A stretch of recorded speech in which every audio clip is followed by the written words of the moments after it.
everyone, welcome to another video. I was planning to do this for a while, but finally the day has come.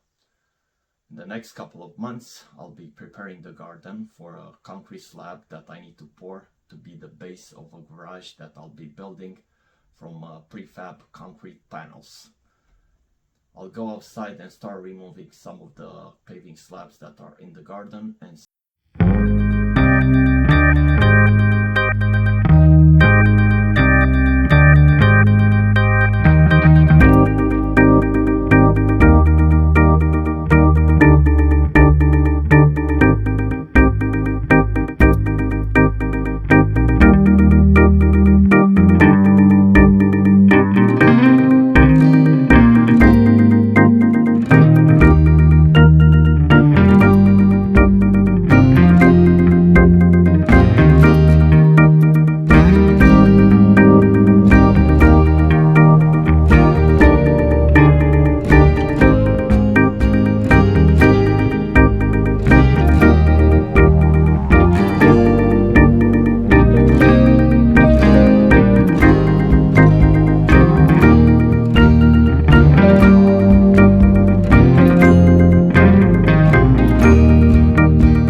So this is the final result. I'm pretty happy how it turned up.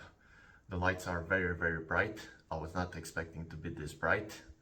So I need to do a few more things, like adding a bench here for the grinder and for the vise. And I might be adding extra storage, but I'll do it in the future. For now, this is how it's gonna look, the garage. If you want to see what is coming, just make sure you subscribe, and as always, see you on the next one.